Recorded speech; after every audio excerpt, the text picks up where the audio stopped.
งให้เลยบ่เนี่ยครับโอ้ผมมีเวลาเดี๋ยวมากินก๋วยเตี๋ยวเนาะผัดอะไรทำยังจะเข้าไปในตู้เย็นมากเลยกินเอาที่เกี่ยวใส่วัดเริ่มแล้วพี่น้องเริ่มธุรกิจลุงพรแล้วเริ่มคึกคักแล้วคนเริ่มร้ายแล้วพี่น้องสบายดีรอบเที่ยงเริ่มน้องจ้าสบายดีก็ทุกจ้าเด็กก็ทำที่ต้องไปน้องหมอที่ต้องขึ้นเลยพี่น้องมาเริ่มแล้วคนกับสิกินแบบเร่งด่วนน้องบิ๊กกับสิเสิร์ฟเอาแบบนี้เดี๋ยวไปทำคนจะเริ่มร้ายแล้วลูกเอาไปเสิร์ฟจ้าผมไม่ให้กินจ้าไม่ได้สังเกตรถคนเริ่มลาแล้วตู้มันก็จะมัวก็ได้กูไปเบิ้งเลยเจี๊ยบขุกรถแทบสิบุมีมงจอดแล้วก็เลยคนสุดยอดเต็มที่เลยคนบอกให้ว่าแต่ว่าน้องบอยสิบ่ได้เข้าไปถ่ายเบิ่งไก่เพิ่นเตะกันเด้เพราะว่ามันจะเป็นภาพทารุณสัตว์อันนี้ก็คือคนนี่แม่นอ้อมเวทีเลยคนโคตรร้ายเลยบ่ว่าจะร้ายจัดอันนี้เพิ่งมือแรกก็เบิ่งมือต่อมาเรื่อยๆเขาก็เริ่มมาเรื่อยๆแข่งก็ร้ายขึ้นเรื่อยๆสบายดีบ่ลุงที่สบายดีป้าลุงโอเคไปเบิ่งไปเรื่อยๆคนเริ่มมาเขาไล่เรื่อยๆแล้วแม่น้องบอยก็เฮ็ดเพิ่นรัวก็คือเฮ็ดหลายหมดเวลากินแล้วก็เริ่มทยอยแล้วพี่น้องเลยเริ่มพากันหิวแล้ว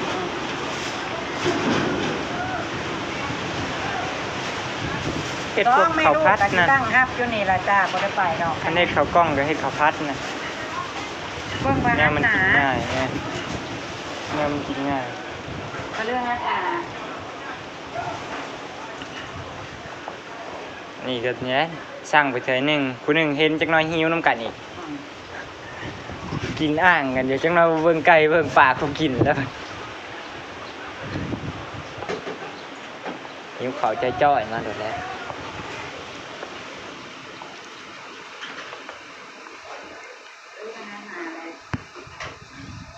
เรียนแนวคล้าย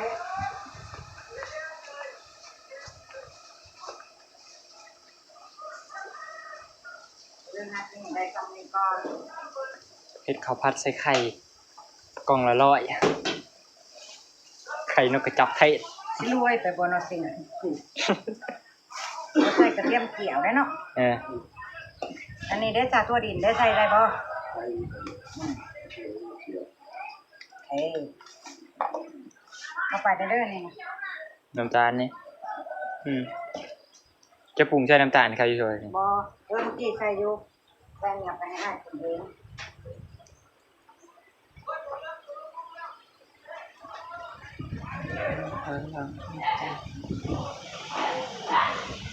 มาอันแสนอร่อยไปเลย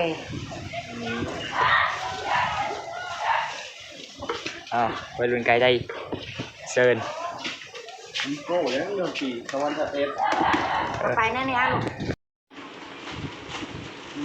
มาเธอที่3เริ่มม่วนแล้วได้พี่น้องบ้านนี่เริ่มม่วนเอาว่าแล้วเขากินข้าวแนมปากกันแล้วเขาก็ยากเหมือนเริ่มมาแล้วนี่จังหน่อยผู้หนึ่งผู้สองเอาไปแห้งเห็ดแห้งก็ยากช่วงบ่ายไปพระเจ้าเงี้ยวแห้งเตรียมมือรับ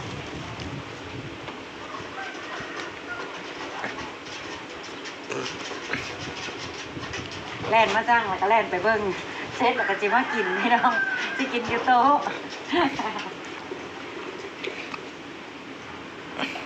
พอไปย่างมันก็บริไก่กันใกล้ๆนี่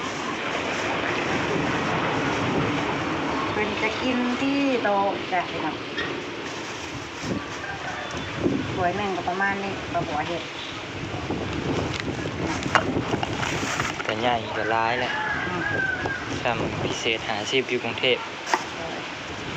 แต่ว่าอันเฮาก็สิคันสิขายราคาแพงหลายก็ ขาย40 บาท บ่ปานใด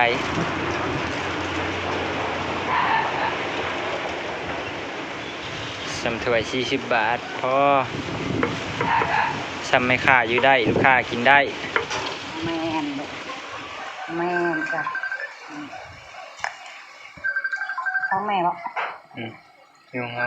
ต้องบอกเองอ่ะไปตั้งไว้อ้ายโอ้ยจะว่าพุ่นแล้วมาจะนอนมานั่นมานี่เก้าอะไรวะระวังรอน้องบัวไปเข้าห้องน้ำนี่ลูกค้าประบัวกระลุยคนเดียวเลยจ้ะหลาน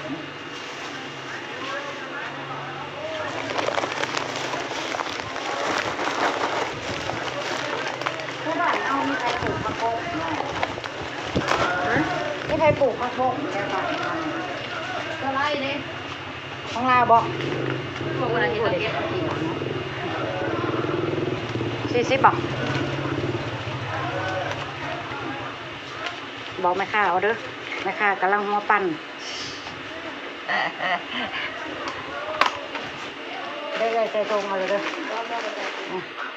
แม่ค้ากำลังหัวปั่นลูกกับมะเขาห้องน้ำตอนนี้ม่วนพี่น้องม่วนมื้อนี้คือคักแล้วกระบวนนะพี่น้องเว้ยคือคักอีกแล้วจ้า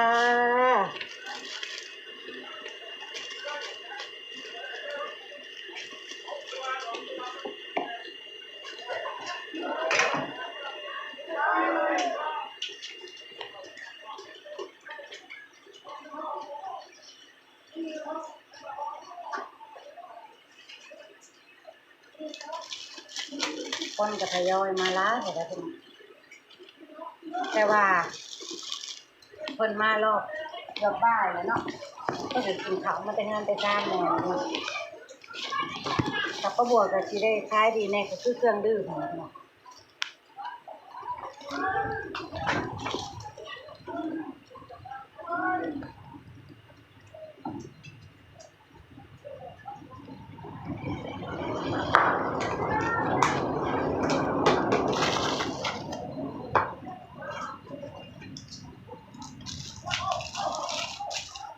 ลมแห้งมากเลยพี่น้องเอ้ยเมื่อวานอยู่บ่ได้มีลมมื้อนี้ลมวือมาอีกแล้ว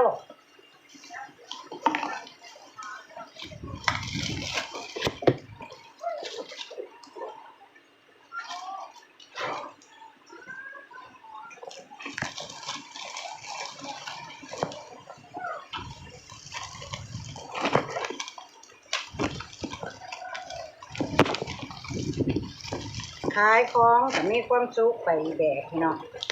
ไปเลาะหาอยู่หากินก็มีความสุขไปแบบ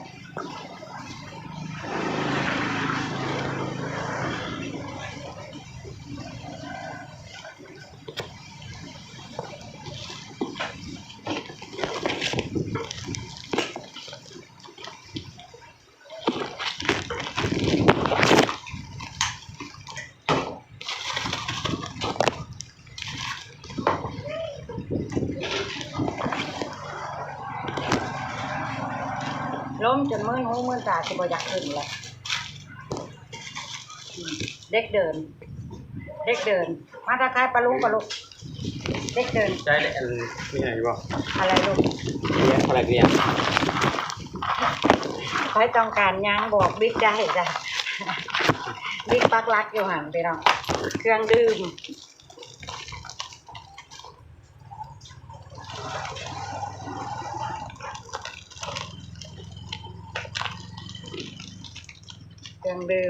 จับน้องบิ๊กจับไป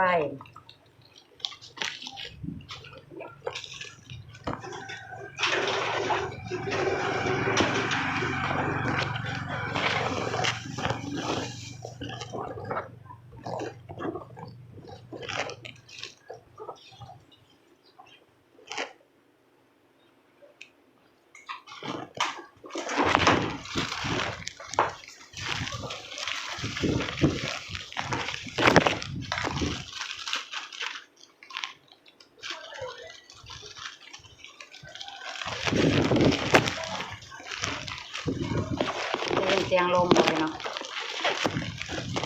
ลมเริ่มมาโมเมนต์ที่หนาวมาอีกแล้วบอกอากาศกำลังอุ่นขึ้นได้2-3 มื้อ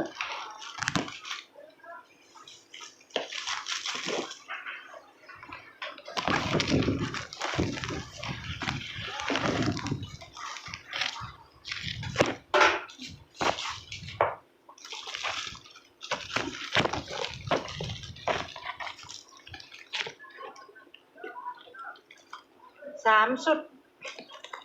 ใส่ถุงกลับบ้านพี่น้อง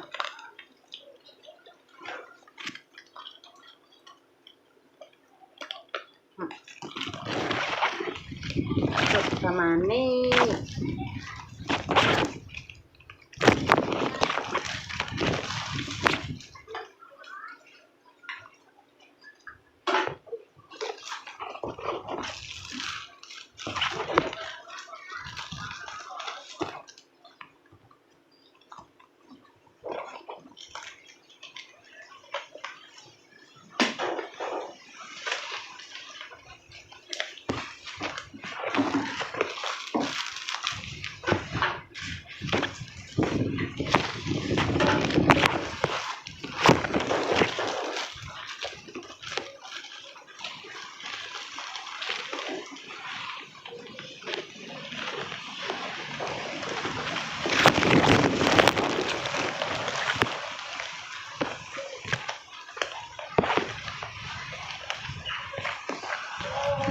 เรียบร้อย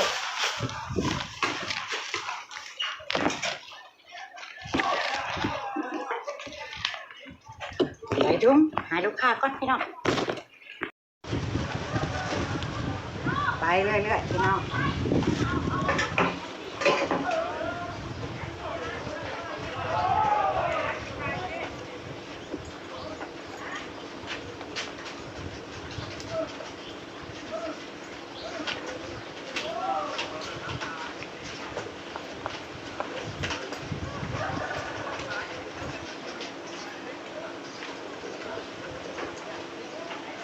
สองแม่ลูกดูนี่ส่วนน้องบิ๊กเป็นเด็กเดินอยู่หัน น้องบิ๊กเดินอย่างเดียวไม่นอกมือดิ ที่หุ่นดีกับวันนี้แล้วน้องบิ๊กนะ เดินตะย้อยอันเอาย่างไปส่งให้กระเจ้าจะไปย่างน้องบิ๊กกับย่างมายิบเอาไปใหายเจ้ามันกับบอได้ไก่กันเพราะปันใดค่ะหาน้องบิ๊กเป็นเด็กเดินน้องบอยกับแม่ค่ะขายก๋วยเตี๋ยวอยู่นี่พี่น้อง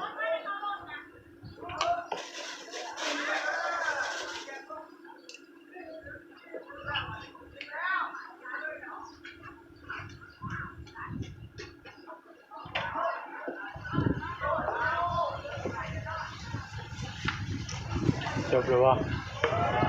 จบแล้วไก่หรือหวานบอก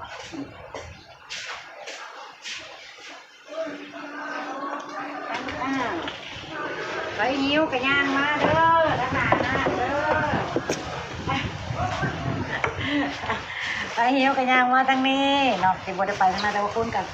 ร้ายขึ้น10 บาทคนทยอยมาเรื่อยขันยกไปขายคุณ10 บาทเลยได้น่ะขันย่างมาทางนี้เลย10 บาทอันนี้ขายกเลย โดยพี่น้องก็บอกกันที่เก็บภาพบรรยากาศไว้จำนี่แหละจ้าพี่น้องอัปเดตธุรกิจใหม่ลุงพลกับคนขางคึกคักนี่พี่น้องเมื่อไรผมมีลูกพักยังหาเนี่ยแต่แท้ พักยังไม่ใหญ่พักป้ากำลังปลูกอยู่มันใหญ่ก่อนอีก7 เดือนนึงมันโมเมนต์มือตลาดนัดเด้คันวันเสาร์วันอาทิตย์จะมีแมนคันเสาร์อาทิตย์แล้วป้าไปซื้อตลาดก็พอได้มาให้ลูกค้ากับแก้มก๋วยเตี๋ยวพี่น้องแต่ว่าห้างๆตลาดมาจังน้อยก็เบิดไปน้ำมาได้พี่น้องเลยแล้วมาจากแล้วจ้าอัปเดตธุรกิจของพวกก็คึกคักสมอันนั้นอยู่ดอกสมการรอคอยของเราอยู่พี่น้องไปแล้วจ้าพ่อประบวนและน้องบอยในคลิปหน้าจะพี่น้องไปแล้วสบายดี